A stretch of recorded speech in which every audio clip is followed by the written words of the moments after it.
All right, here we are. We are talking about the wake up hour. Hey, Jess, make my headset higher, would you? We're talking about the wake up hour, and I'm so glad today we're going to be having our very special guest. In fact, he's been on the show. I don't care how many times he's been on the show, Michael Monk, and he comes from a whole other perspective, a perspective of from light, from dark, from experience. He's probably the most, if you like in the different psychology sciences, he is what would be known as experimental psychology. He experiments and he gathers data from his experiences, this out of the world experiences. I mean, literally out of the world experiences, and in his own way he collects it and learns and it's not like he's writing a dissertation or he keeps track of it on paper, but it's all in his head and his experiences, and then he just wants the next experience and to build on and build on and build on. And what am I talking about? There you go. Thank you. What am I talking about is, near not just near death experience, but like out of body experiences, astral plane traveling, learning what's going on, alternative universes, interdimensional teleportation. We could probably talk about as well. But today is going to be a great show. It's going to be about ESP. You're like, oh, that's so boring. I mean, that's so old school. We already know about ESP. You know ESP, by the way, Jess, and if you knew this or not, but it's been scientifically proven to exist. Really? Yeah, they actually they tested it, years ago, where they may not know how it works, but scientifically, people are able to, pick up on stuff that normally you wouldn't with your five senses. So it's valid, experimental, and we're going to talk more, perhaps from a different perspective today with Michael Monk on ESP. But before this goes on, I think I need to mention a few things. As Jesse hands me the piece of paper to talk about. Oh, Michael Linton, yes, I'm so excited. He's starting the new host on our show called Ride the Vibe.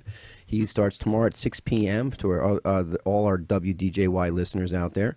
And he's going to be talking about and sharing with you guests and people in not only in Roswell area here, but around the world eventually, who really understand the creativity of music, of art, of all types of creative ideas and things, and how people can learn to express themselves intentionally with their skill, with their art, with whatever motivates them from inside. And I think that's a creative part of our reality, and it's a great addition to, I think, Jesse, to the network, because we talk often cerebrally about different things and different experiences. We get into the paranormal, we get into the creating of our intentions and of our reality. We get into quantum physics, we get into all to these type of on the edge type of information. But just to bring it back home to perhaps maybe one of the reasons why we're here to first place, maybe, is to enjoy life, to enjoy creating life, to play in the light, play in the darkness, to learn to create and to have these experiences. And who does that better than artists? They may not have any money, but they sure know how to have fun when they're not obsessed with whatever they're obsessed with. So it's gonna be a great show. When we get into the ESP as well, I think I want to mention one other thing too is. His is at 6 p.m. on Fridays. Dr. Nelson shows on 5 p.m. on Tuesdays, too, which is getting into integrative medicine. But let's get to the ESP here. And Michael, when you get online here, and we'll take a look at what's going on. And I don't even want to even tell. I mean, he's like an avatar master. But Michael, tell a little bit about yourself. And just since you haven't been on, I guess, in a while. But tell a little about, what's your background? Why? Who? How do people already know you? What is your talent here? Okay, well, hello everybody. My name is Michael Monk, and I'm a self-taught energy master. Would be the best way to describe it. Teacher and healer. I run an online energy mastery academy where people learn how to expand their senses, travel out of the body, and perform energy feats and abilities, like real metaphysical stuff that can be done with energy here in this reality.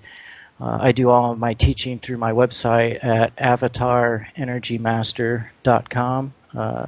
Avatar, just like the Indian word. I believe that we are all an incarnation of the divine, and that's what an avatar is, so I chose that name for the Energy Mastery Academy. If you guys want to check that out, it's avatarenergymaster.com, and I have lots of demonstrations and fun things that you can check out on the website. But Basically, my story in a nutshell was I was just an average guy, no interest in religion or spirituality or anything. And in the year 2000, I was just watching a movie when out of nowhere I began to receive telepathic communications from a very powerful presence that basically identified itself as God, and that definition of what God is has massively evolved from what I thought it was back then. But after this communication, I mean, I'm just trying to keep this in a nutshell because the whole Yeah, show could be sure, about sure, my past. But sure. after the communication, I sought answers within religion, and what I was taught by this telepathic presence was different than what I was shown in the religions, and yet I knew there was something to it because I was experiencing prayer miracles. I was experiencing reality-bending miracles by praying in the way that I knew how at the time, which was praying to God in the name of Jesus. I was raised religion, even though I didn't stick with it. So I experienced all of these reality-bending miracles and not knowing which direction to go with it or where to go next. And until around 2008, I discovered energy by having spontaneous experiences of my clairvoyance, my ability to see energy just opening up wide, and a whole new world being revealed to me that's right here on top of this world, which is what we're going to be talking about today. Yeah, well, Basically, my extrasensory perception yeah, opened up. opened up. Now, do you ever look back just on a kind of reflection level? Wow, here you are today, and you basically live in this world, this extrasensory perceptual world right now, and you have been for many years, experimenting, experiencing, from stuff that you hear in this, you hear in the movies, right, or you see on science fiction. You ever look back to when before you had this awakening, how your life was, or do you ever hardly ever look back in the past? I look back from time to time. It's really good for me because I had a really hard life growing up. I didn't have much passion for physical life on Earth. Just nothing here excited me. Nothing stirred me. I suffered from extreme depression. I was even an addict at one point, and all of that, turned around as I began to have these experiences and realizing that I have a great purpose here, and beyond that there's far more to this reality than we ever dreamed possible. Yeah. And yeah, it's good for me to look back because my life is supercharged, full of purpose now. I've healed in all of the depression and things that I used to suffer from, and just every day is a new level of fulfillment and helping others, serving others, and assisting people in obtaining a higher type of conscious existence within this physical paradigm. It's almost like when you have this type of awakening or leveling up or however you want to call it, there's like a shedding of your old skin, a shedding of attachment perhaps to who you thought your identity was. And do you feel like you become more identified with something else, or do you feel like you become just unidentified with anything? Both, actually. We sort of try to encompass both ends of the spectrum as we adhere to mastery. I'm always seeking a balance. So no one philosophy is going to encompass the direction that a soul should grow. So you should grow in your ability to detach, in detachment, dissociation. You should also grow in your ability to be heavily attached, heavily connected, dialed in, emotionally attached to the reality that you're in there.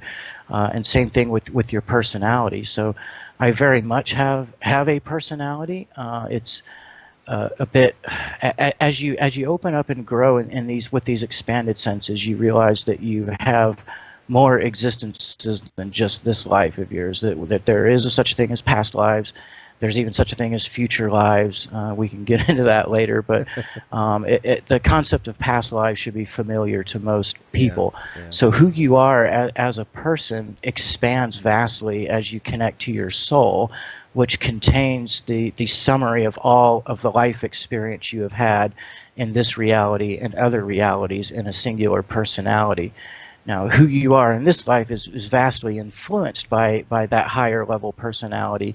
But once you begin to open up your senses and tune into the core of your being, your soul, your infinite being, then your personality gets enriched in massive ways and all at once.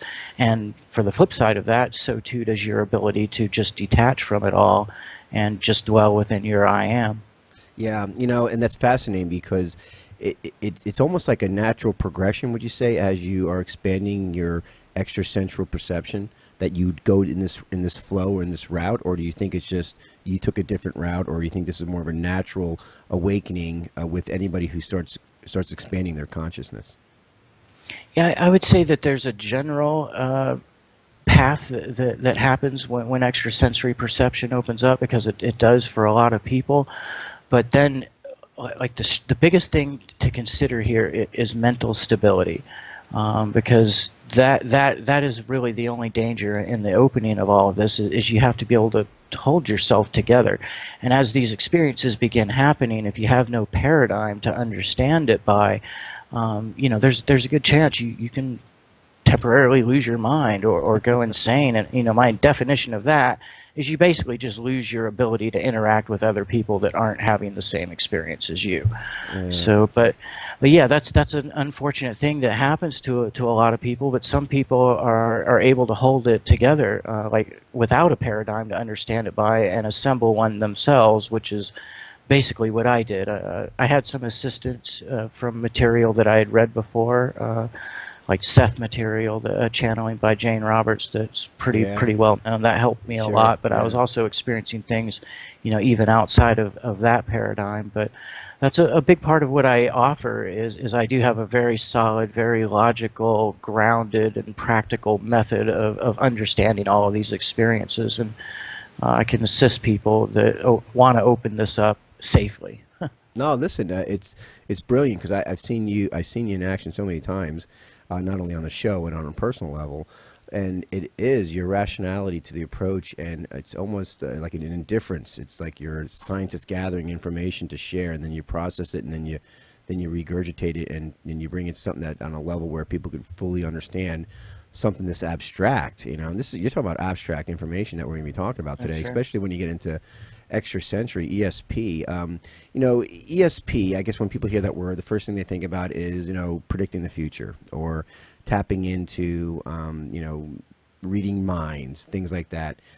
That's probably the narrower definition of it. How would you define the overall definition of ESP, what it means to you?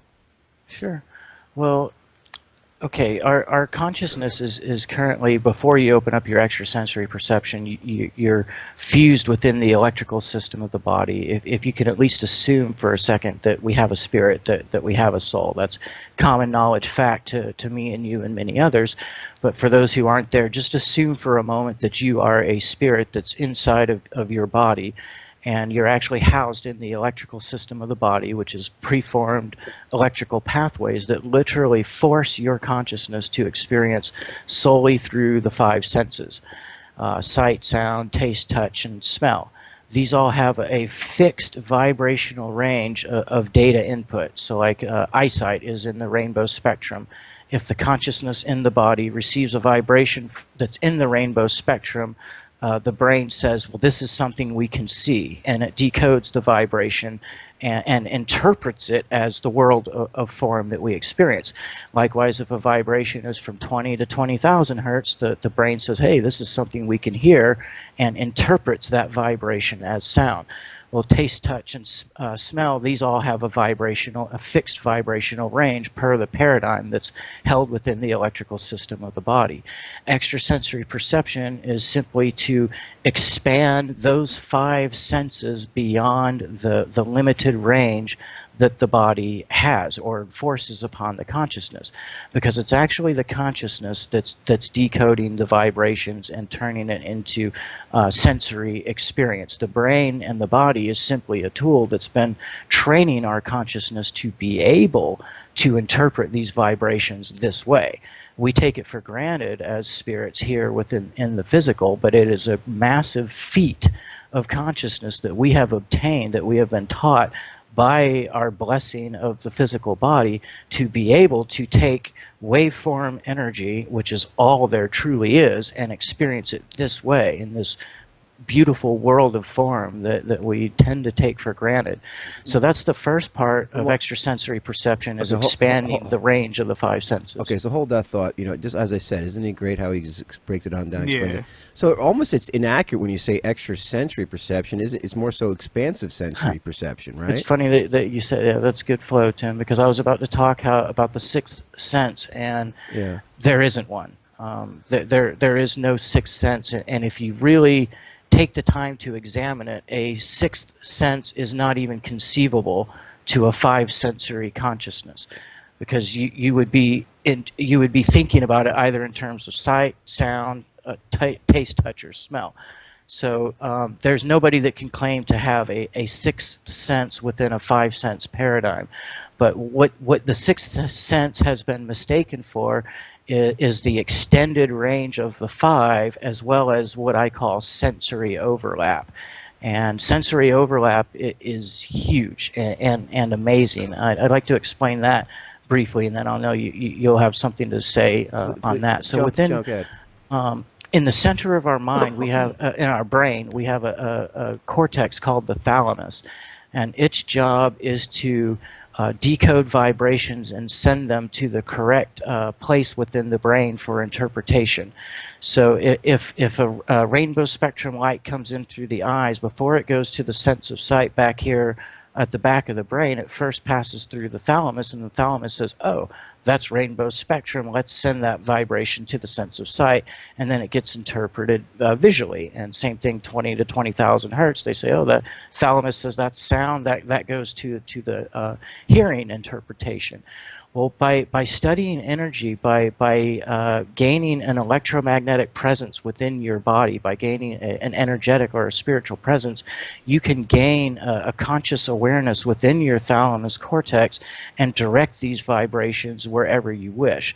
So you could be looking at a tree that's like 50 feet away, and feeling its vibrations passing through you because you have this electromagnetic presence within your body, and then you can just connect that vibration to your sense of smell. Next thing you know, you're smelling that tree as though your nose is pressed right up into it, even though it's like 50 feet away. Or you can overlap the eyesight with the sense of touch, and next thing you know, you have a type of electromagnetic sense of touch with the tree. So there's massive ways that these senses can be overlapped. I think something like 100. I forget the exact math on it, but I believe that this is where people have mistakenly imagined that there's a sixth sense is through. So, yeah, no, so you're saying there's kind of like a synergenic experience when multiple senses are being stimulated at the same time that kind of creates an illusion of an extra sense. Mm-hmm. Yep, but it's interpreted one of the five ways or any mixture thereof. Well, it's amazing how it's like I'm hearing this for the first time in my life. I'm like, I can't believe scientists, hello, history books, hello, biology, quantum physics, it's amazing how, think about that, because that's like a fundamental misinterpretation of this sixth sense, right? And it's been misinterpreted and misunderstood for probably decades, if not, maybe more than that, because it's really, honestly, comes down to it's an expansion of our already range of our five senses. Is how when we say we are multisensory rather than five sensory, even that's not as accurate, is it? Because multisensory is saying that there's another sense outside of our five senses. Right, and it's not even conceivable. I mean, if that doesn't sit to all the listeners, then after the show, I would like for you to sit for 10 minutes in silence and try to conceive of a sixth sense and what that would be. And it's impossible. Okay, so when people may throw at you, okay, well, our consciousness is a sixth sense. How would you respond to that? Okay, how does this consciousness experience life when it has an experience? Okay, well, here in this three-dimensional world, it would have to use the five senses. But how does the consciousness experience, perhaps in dream state, or in astral plane, or in an out-of-body experience? Is there an additional sense there, or is it just same five senses? No, and here's where we get really technical, and I will concede that it is possible that another sense exists, but by the very nature of when you're in an out-of-body experience or a lucid dream, the information is being recorded in your brain. That's why you're having the experience. Every single person has an out-of-body experience every single night, because it's not like your consciousness just ceases to exist except for some vague electrical activity in the brain. Everybody actually leaves their body. That's what happens when you get tired and you fall asleep, is the law of attraction pulls your presence to other areas of reality that you exist. However, for you to have any conscious memory here in your human self of that experience means that the experience is being filtered through your brain, which is a five-sense organism. So yes, it's possible that there is another sense outside of this paradigm, but it is impossible for a five-sense paradigm creature to be able to even know of its existence. Or So you have to have a sense in order to know of its existence. You can't describe sight to a blind person. Sure. You know? Well, I mean, what you're saying is, in this three-dimensional world, the five senses are the king, right? And now you could expand it or limit it. But have you ever heard of situations where people's five senses are even are smaller or limited more so than the average Sure. human sense? Absolutely, yeah. Like There's a lot of people that are handicapped in that way. That can right. yeah. Blind people, right, and or whatever the Right. case may Or be. people that are partially deaf. Or, Yeah. And so when you have that, you're saying that sensitive overload or sensitive overlap would come in play, and why some people could hear 10 times more because they can't absolutely. see. Right. Yeah, I get people in my energy course all the time with disabilities, like maybe they're not able to see so well, so I teach them to see with their consciousness instead of with their physical eyeballs, or maybe they're nearly completely deaf, but I can teach them to hear through their eyes. Right. You can just, it's all vibration. It's all your consciousness decoding vibration. Minus the five senses, everybody would see this reality for what it really is, and it's just waveform energy everywhere being interpreted. So it being interpreted by our five senses, but now there's different types of energies. Let's say, for example, or at least two types, to my understanding. Tell me if you agree or disagree. Are you familiar with scalar energy? Like energy, not by definition, but probably by experience. Yeah, yeah, I'm sure you. This guy lives in scalar energy. Yeah, I was going to say, yeah. Well, we had some scientists come on and researchers and share what scalar energy is, and it's basically electromagnetic energy. There's two types of energy: scalar energy, which is the ultimate just energy, God energy, if you want to call it, spiritual energy. Then you have electromagnetic energy, where you could measure it by from point A to point B, where scalar energy is just point A. It's everywhere, and things just kind of communicate through scalar energy. They call it chi, could be considered scalar energy. Things like that. And would you consider, like, say, for example, chi? Are you familiar with chi? Oh, yeah, Okay. sure. Yeah, I know where you're going with this. And what we call energy here in the physical world is actually resistance to spiritual energy. Like, we don't consider something to be energy until it has a measurable force. In the scalar energy, you're right, I dwell there as a constant. There is no resistance to vibration. It free flows. There's no entropy. There's no entropy to scalar energy. Right. It never degrades like electromagnetic does. Yeah, it's infinite. It's infinite, yeah. Yep, infinite and stable, and yep, totally. But where it impacts into the physical reality, where it becomes measurable, is where it encounters resistance and flows through things. Like even when lightning strikes from the sky, the air is providing resistance between the free flow of this energy that wants to go from above to below, but the air is in between resisting it, so it causes that measurable spike of energy. So everything that science typically labels as energy within this reality is actually spiritual energy meeting resistance. Right. Well, so resistance creates entropy, I assume, right? Yeah, I guess you could say I'm not very scientific minded. Yeah, right. Well, he, like I Yeah. said, he's the experimental guy. Yeah. He takes what you say and puts it into action, and where it really matters, you know. Exactly.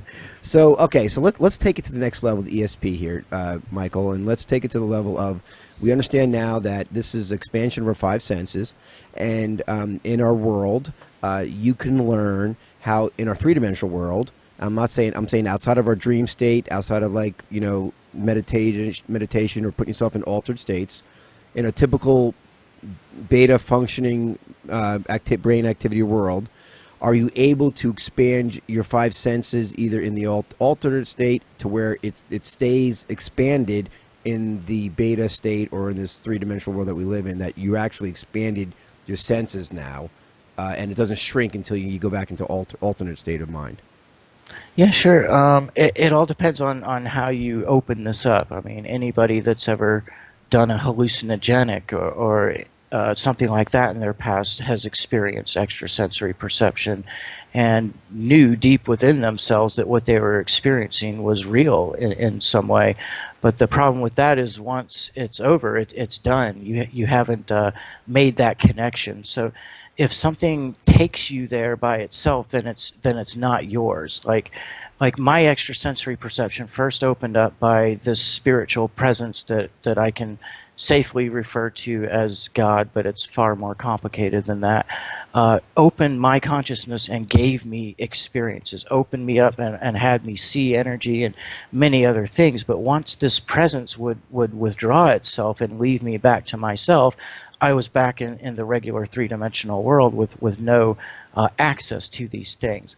It was only when I began seeking meditation that I finally opened this door to what God had already shown me by myself, by my own effort, by my own achievement, by my own merits. And once I did that, it was permanently mine. So once you open the door yourself through expansion of consciousness in meditation, it's yours forever. And Wow. from there, yes, it's true that it is far easier to have these experiences with lowered brain waves, and that's where I guide students at first, is reducing the amount of consciousness within their brain, because the brain consciousness has associated itself entirely for however many years you've been alive as a physical-based being stuck within the range of the five senses. So at first, to begin to have these experiences, we lower the brain waves through meditation, and it makes it a lot easier to open up.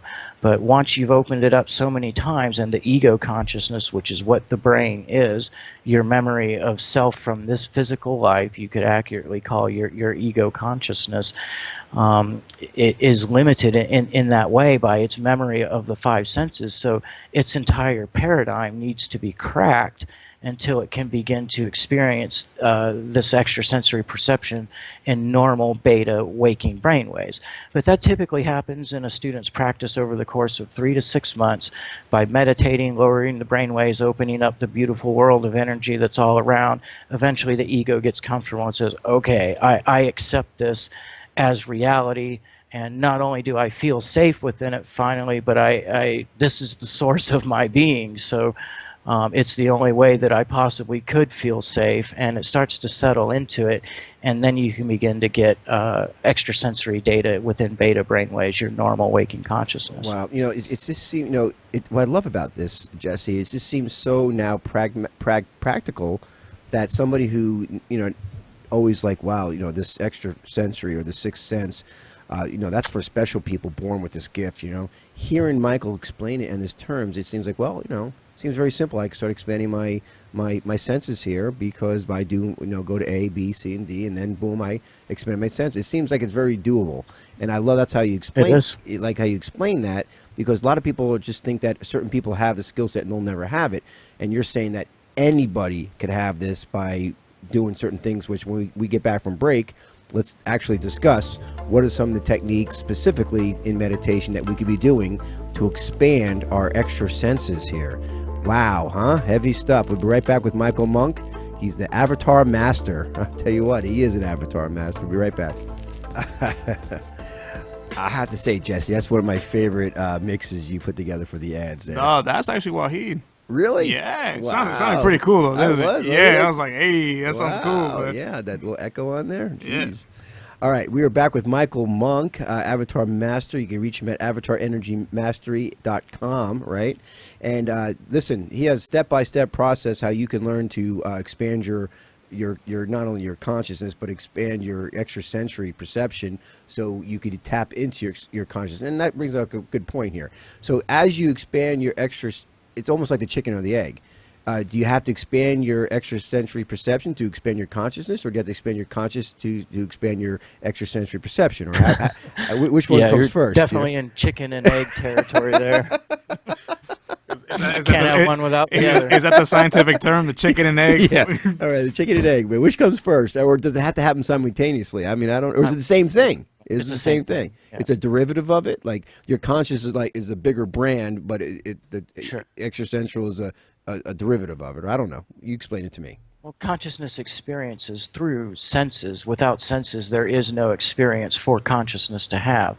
So even though consciousness comes before experience, it's pretty much a moot point without experience itself. Consciousness is king, but experience is where it's at. Without the experience, there's nothing. So the two go hand in hand, but it is important to remember that consciousness exists even independent from experience. Well, amazing, because it seems so confusing, especially that, one reason is if you're hearing this for the first time, especially whether you're radio listeners or your followers on the internet with us, you're not taught this in school, at least not the typical school, public school or even private. I don't even know, homeschool maybe is best chance, but you're not taught this information. So if you're hearing it now and you're halfway done with your life here, and you're just realizing, wow, I wonder what kind of life I could have had if I was able to expand my senses. What benefit do you think, if people learn this at a much younger age, that it could enhance their day-to-day life here in this reality that we live in? Well, I could have a lot to say about that. I truly believe with all of my heart that it is the answer to all of the world's problems, and I do mean that. That once each individual on the planet has a spiritual connection, that all of our problems will be naturally solved. And I'll explain that as briefly as possible. But we are born within what I call, and many call, separation consciousness. So your consciousness, which is energetic, electromagnetic, free-flowing, locks itself within the electrical system of the body upon incarnation, forces itself to experience through the five senses, and automatically begins an experience of disconnectivity. So you're in your body, you're in a world that you're not a part of, you're separate from, you interact with beings that are not a part of you, everything's parceled and separated, and it's a survival-based paradigm. So you got to look out for number one. It doesn't take much imagination to know that this is the source for all of the problems that we currently face in the world. Well, once you begin to open up with extrasensory perception, training in consciousness, and energy mastery, you expand beyond the range of the five senses, but also the limitation of the spatial configuration of the nervous system. You learn to project your consciousness beyond the range of your body. It's a very natural side effect of studying energy, and you end up discovering that the world around you is an extension of your being, that it's a part of your soul, that you are one with it, and it's literally a part of you, an inseparable part of you. The other people in the world are an extension of your being as well. We are all interconnected in a glorious webwork of metaphysical energy, and consciousness knows no barriers. So the only true separation between me and you, Tim, is the lines that our consciousness draws. So they're arbitrary, and the physical body draws these lines for us, automatically. But were it not for that, any person would see that we are all one. And once you know that it's all a part of yourself, you learn that the happiness of other people has something to do with your own happiness, because we're all one.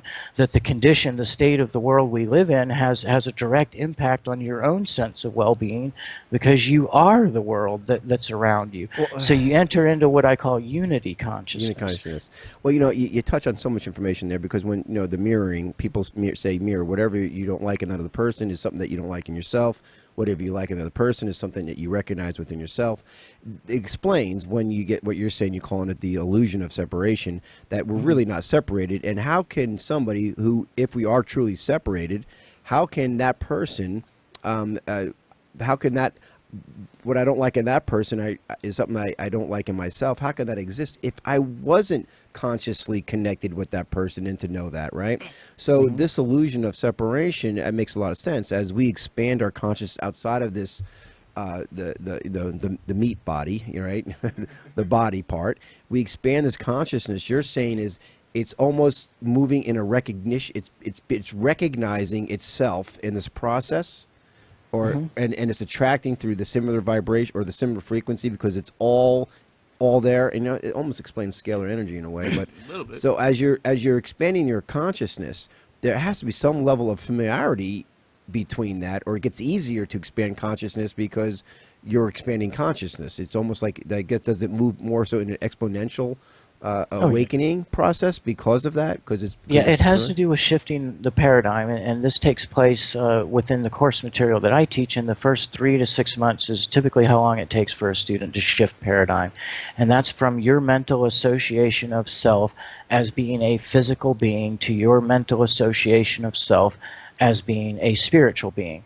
So at first, as you begin to experience the energy and the sensations and everything, it seems like you're separate from it because you have been for so long. So you'll say things like, I'm feeling all of this energy flowing through my body, or I can see all of this energy in the room around me. But what begins to happen is that your consciousness fuses itself with this energy, and instead of viewing it like I'm feeling energy flowing through my body, you see the truth, which is you are flowing through your body because the energy is what you truly are. It's been an illusion all of this time that you are the physical being. And thank God for that, because your body's going to die one day. And if that's what you were, then you would too.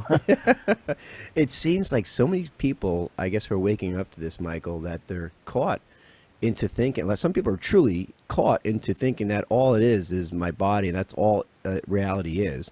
And when I die, and I turn into dust.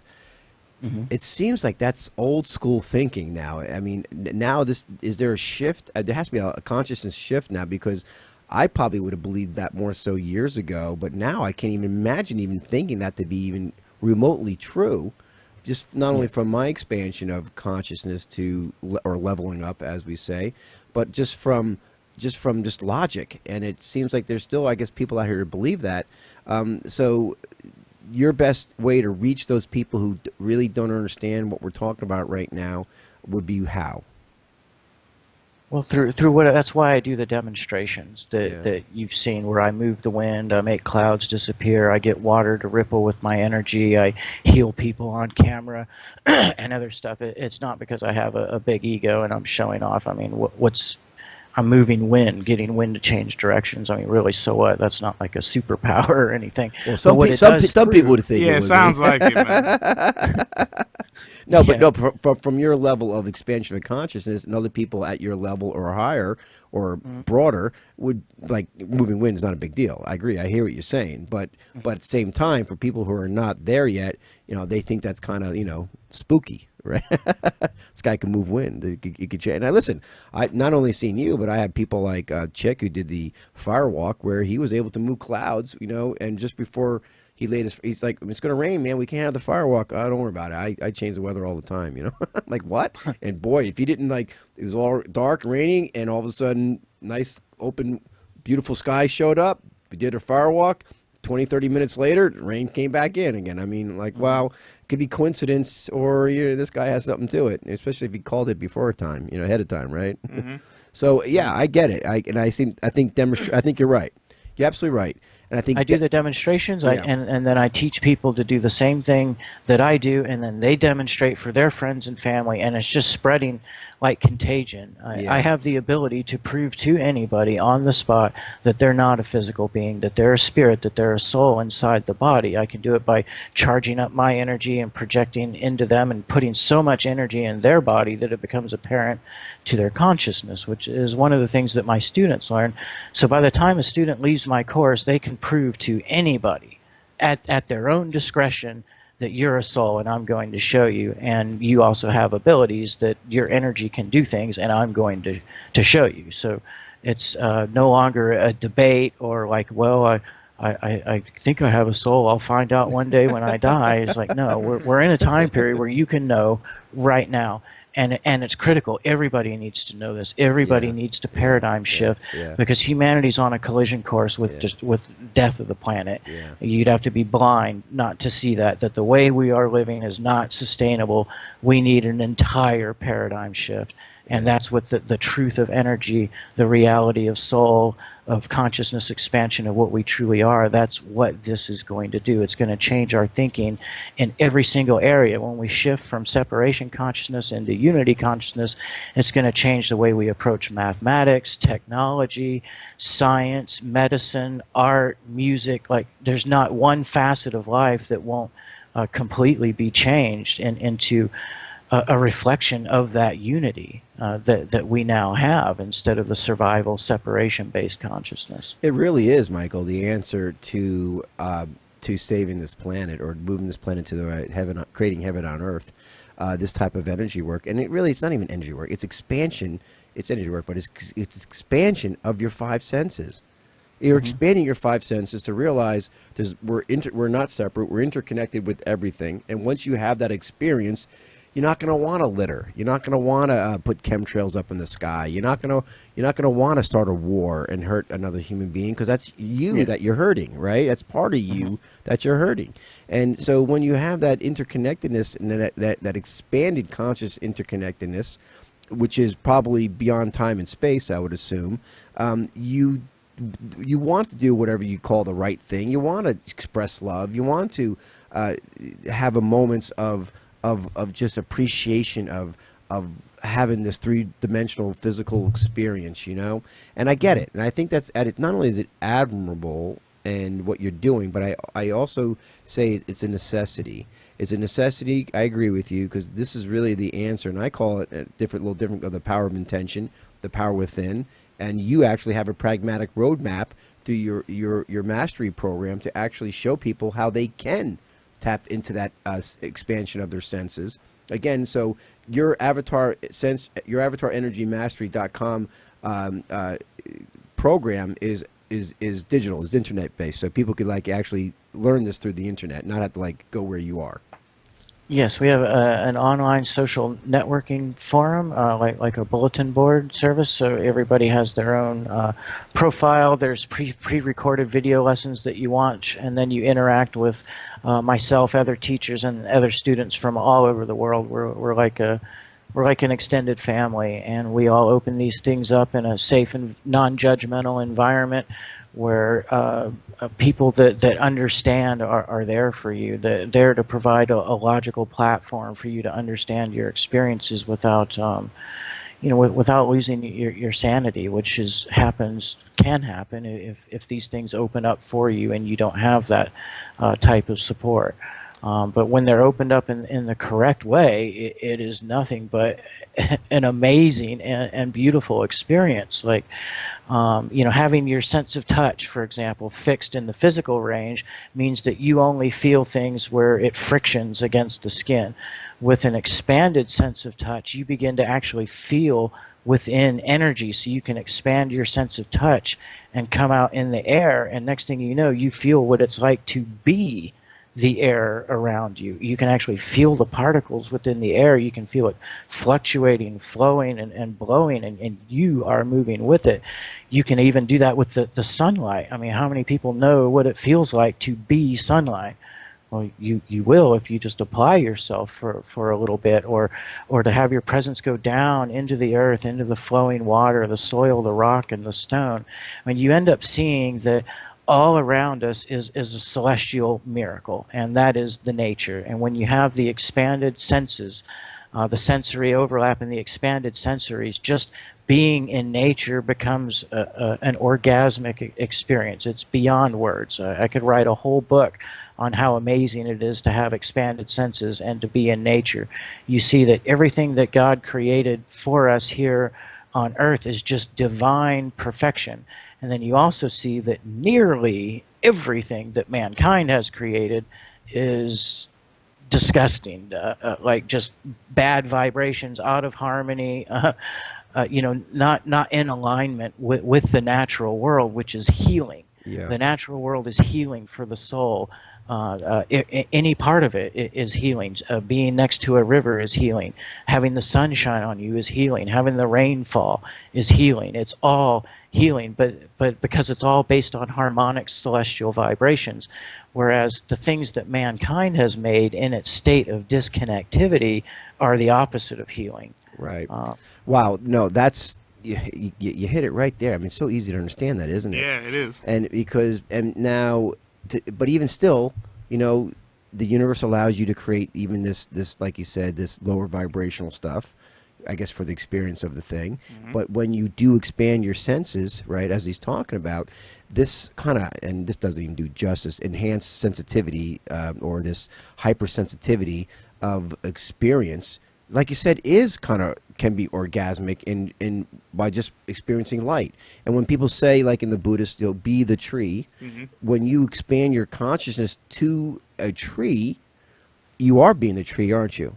Yes. Yep. That's one of the things I teach. Actually, it's funny. So you say that. But so you've been inside a tree, or you're a tree, right? Okay. So tell me about your experience being a tree, Michael. well, it's something that I take students through in some of the earlier levels. But you basically stand next to a tree, you put your hand on it, and then what I teach is that feelings are the universal language of communication that all consciousness understands, from the most minute particle to the most complex organism. Every consciousness understands feelings, which is emotional and sensory, vibrational data is what we could say that feelings are. So when you have your hand on that tree, that's not a private experience. How that tree bark feels against the skin of your hand is actually you communicating with the tree. That's a communication right there through the universal language of feelings. And it's also a direct gateway for your consciousness to come out of your body and go inside of the tree. And it's also an open invitation for the tree to come out of its body or essence and go within yours. So that communication point becomes like the divine gateway. By understanding that mentally and then putting enough conscious presence in the sensation, how that tree bark feels against the skin of your hand, eventually you start to feel your presence swelling beyond that skin barrier, and it starts to feel like you're melting into that tree. And once you get in like an inch or two and it becomes palpable or noticeable to your consciousness, you can then expand all the way through the tree without limitation. And next thing you know, your consciousness grows up the trunk of the tree, out the branches, down the roots, and you are yourself. You are a human in your body, and you're also the tree as yourself, all of this right at the same time. You feel the sun drenching down from above and raining that holy fire on you. You feel water coming up through your roots and misting through the branches to like balance the heat, and then you feel your human self at the same time. And how do you even describe how amazing that is? Totally a Spock moment, Yeah. with him and that rock creature. So I mean, logically, it makes sense. Crazy enough for me to say that, But so you said crazier before. I know, right? Yeah. So when you have that hand, and you I assume it all starts with intention, and once that intention turns into, like you said, there's a trigger point, almost like you ever look at those puzzles or the puzzles or the pictures where there's nothing there, just like this blank thing, and then when you look through it in a different phase, you see all these pictures inside it. Yeah, like when you squint sometimes. You get to see, like, the I whole don't know what thing. they're called. They're called something, but anyway. 3D paintings? 3D paintings, yeah. Yeah. So it's almost like when your intention is to have this expansion of consciousness, and then all of a sudden you have this 3D painting moment where you are conscious. You're aware. Consciousness is aware that now you are a part of this, right? That's when you said things just open up. Just like when the 3D picture, you're like, wow, I didn't see all that in there, And now that's when you say you could have fun of truly using tree as an example. Mm-hmm. Sense-wise, so you're at your five senses. Are you feeling it? Are you smelling it? Are you because I assume you're seeing it, but what are the senses, or is there a combination of all the senses being stimulated at this point when consciousness is you were now consciously you are this tree? Well, once your consciousness expands beyond the electrical system of the body, it's no longer limited by those forced pathways that force you to experience separated five senses. So it's whatever you want. And it just depends on, everybody's got a different orientation of consciousness. Some are more visual, some are more audible, some are more emotional, some are more touch-based. But a person who's very visual, when I take them through this in person, I project my energy through them to make them go inside the tree easier. But a very common thing that happens is they'll go, "Oh my God, I'm above the tree right now, and I'm looking down at us." They'll actually see through the tree. But yeah, you can experience it in whatever way you wish. You can be smelling it. You can have all five. You can be seeing, smelling, hearing, tasting, touching, and feeling with every single particle in the tree and your body at the same time, because there's no limitation. Yeah, so it's however you want to slice it. Yeah, why do we ever want to go back to work after this experience? Why would we? Yeah, so we're going to take another break here, Michael, and when we get back, let's talk about the education process of walking through this expansion of consciousness, and how this could be taught through not only through your avatar ministry or energy mastery program, but how this could be taught by just be stilling yourself and allowing yourself some of the basics of grounding yourself with earth, if that's one of the easiest ways to do it on your own. We'll be right back with Michael Monk talking about consciousness and expansion, and really being whatever you want to be. And really is the bottom line. We'll be right back. I have to say I like that one too. Yeah, no, they're all awesome. I know, right?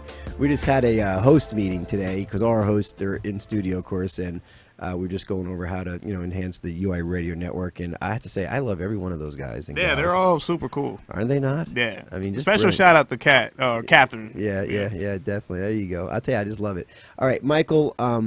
We left off on.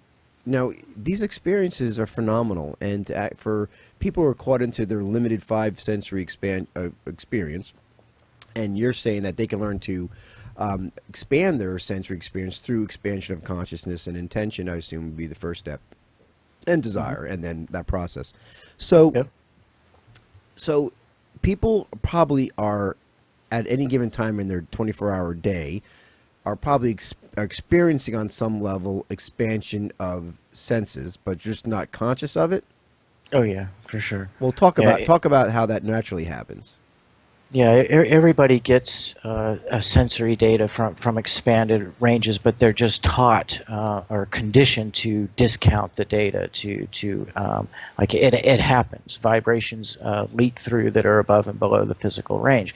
An example: have you ever had that ringing tone in your ear? Yeah, like you just get like a high pitched ring. I thought that was the CIA getting in their way with me, but no, it's not. What is that?